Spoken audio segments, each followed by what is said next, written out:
Geraldo, deixa primeiro eu cumprimentar os ouvintes aí de Caicó e do nosso Seridó, do Rio Grande do Norte, e dizer que eu tenho laços já antigos com o Rio Grande do Norte, quando estudante, vinha aqui muitas vezes como presidente da UNE, depois como presidente da Câmara dos Deputados, também vinha a Natal algumas vezes, depois como ministro da Coordenação Política, depois como ministro do Esporte na preparação da Copa do Mundo. Vim aqui desde da primeira estaca na construção da Arena das Dunas até a inauguração, eu acompanhei tudo. Depois como ministro da Ciência e Tecnologia e, por último, como ministro da Defesa, quando pude acompanhar, inclusive, a transposição das águas do São Francisco, que teve a presença do nosso batalhão de engenharia, aí da nossa querida Caicó. Portanto, voltar ao Rio Grande do Norte é sempre para mim motivo de alegria. Hoje eu sou pré-candidato à presidência da República, pelo Solidariedade, e tenho aqui uma agenda cumprida em Natal e no Rio Grande do Norte para apresentar minhas ideias e o meu projeto para a retomada do crescimento do nosso país, do Brasil, que vive uma situação muito difícil, e dentro desse projeto, um lugar também para o Rio Grande do Norte voltar a crescer. Falar na sua candidatura à presidência da República, que avaliação é possível fazer hoje do cenário político atual no Brasil? É uma situação conturbada, de muita incerteza. O Brasil vive um processo de desorientação. O país se divide em torno de coisas absolutamente secundárias.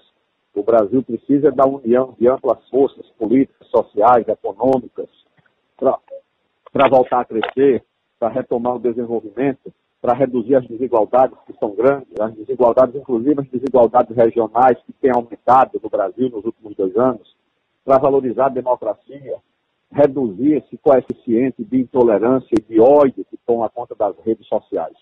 Eu acho que o Brasil precisa de união, de progresso, e hoje nós temos, lamentavelmente, uma desorientação. A eleição para presidente oferece essa chance do país reencontrar o seu rumo.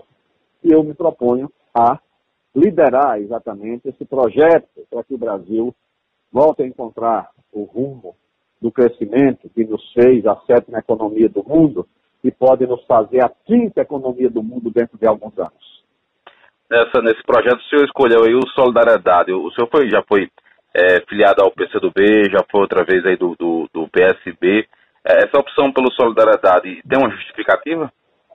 Eu fui convidado pelo Solidariedade, discutimos que programa nós poderíamos apresentar. Eu disse que tinha 3 plataformas essenciais da minha pré-candidatura, que era a retomada do crescimento da economia, a luta contra o desemprego, a luta pela redução das desigualdades e a questão da democracia. E como eu já tinha uma relação muito próxima com Solidariedade, com a força sindical, que é uma das bases de Solidariedade, e eu tinha saído do PCdoB exatamente por diferenças sobre essa plataforma, eu encontrei nesse convite a possibilidade de apresentar exatamente as ideias que eu defendo para o Brasil contornar as dificuldades que enfrenta. Ainda falando sobre o cenário político, né, temos aí quase que como certa retirada do nome do ex-presidente Lula da disputa eleitoral. O cenário político com o ex-presidente Lula na disputa é um e sem ele na disputa é outro? Seria assim a avaliação? Completamente, Geraldo. O presidente Lula organizava a eleição em 2 grandes blocos.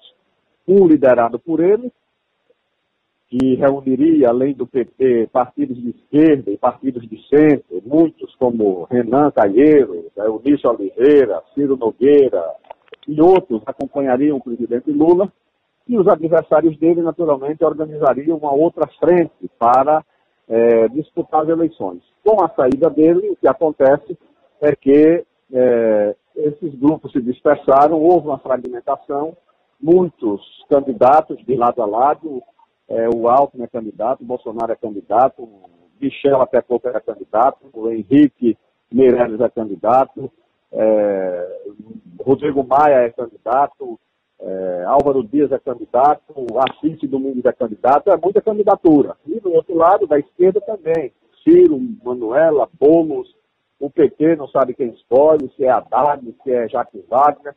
Então essa confusão vai se arrastar até muito tempo depois da Copa. Nós vamos conhecer os finalistas da Copa, vamos conhecer o campeão da Copa do Mundo, e depois disso é que nós vamos saber quais as candidaturas que estarão consolidadas para a presidência da República. E eu vou propondo, naturalmente, a minha pré-candidatura, porque conheço muito bem o Brasil, não conheço o Brasil de avião, eu conheço o Brasil de perto, conheço o Rio Grande do Norte, conheço de perto todos os estados brasileiros, a realidade do país, e tenho condições, experiência, liderança. Fui ministro de 4 pastas diferentes, fui presidente da Câmara, fui líder do governo do presidente Lula, e acho que posso sim apresentar uma visão de país conciliadora, mas ao mesmo tempo com um governo forte para enfrentar os desafios e fazer o Brasil voltar a crescer.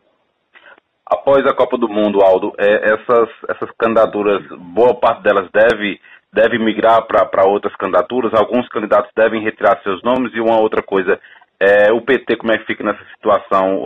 Aldo Rebelo, Solidariedade, pretende conversar com o PT, trazer o PT para perto da Solidariedade? Eu tenho conversado com todo mundo, Geraldo. Eu tenho conversado com o PT, há poucos dias estive até com o governador do Piauí, com o Wellington Dias, reunimos lá em Teresina, conversamos, converso com o Flávio Dino lá no Maranhão, converso com todo mundo. Até antes do presidente Lula ser preso, eu conversei com ele lá em São Bernardo, porque eu fui ministro do Lula, fui ministro da Dilma, fui presidente da Câmara na época do Lula, fui líder do governo, embora nunca tenha sido do PT, tenho boas relações com eles, né? E acho que o meu nome é uma alternativa que pode unir forças do centro, forças de esquerda, forças empresariais, forças dos trabalhadores, da área científica, da área ligada à defesa do país, porque fui ministro da Defesa. Então eu acho que eu tenho condições de propor um caminho para o Brasil nessa situação de dificuldade. O senhor fala aí na situação de dificuldade do Brasil. Qual será a agenda do próximo presidente? Quais são as prioridades que devem estar na pauta do próximo presidente da República? A primeira coisa, Geraldo, é enfrentar essa questão do desemprego. Nós temos 13 milhões de brasileiros desempregados e mais 13 milhões subempregados, tá certo? Porque aquele que está vendendo coco na praia ou vendendo refrigerante na esquina não está sendo contado como desempregado, mas é um subemprego. Isso é uma questão, não é social, isso é uma questão moral. O governante tem que ter resposta para isso. Então, o desemprego é um problema grave. Tem a situação de segurança pública, que é desesperadora, aqui no Rio Grande do Norte, em Natal. Quem vive em segurança? Hoje, lamentavelmente, é a polícia que tem medo do bandido, e não o bandido que tem medo da polícia. Então, é preciso enfrentar essa questão da segurança pública. A educação, escolas no Brasil, quando as crianças não aprendem a ler nem a escrever, não sabem ler uma carta, não sabem escrever uma carta, são essas coisas que são prioritárias. Ou seja, o país só resolve isso como? Se voltar a crescer. Se o país voltar a crescer, tem dinheiro para tudo. Se não voltar a crescer, não tem dinheiro para nada. Essa que é a verdade. Aqui para o Nordeste, qual seria o projeto político prioritário? Apoiar todas as potencialidades do Nordeste.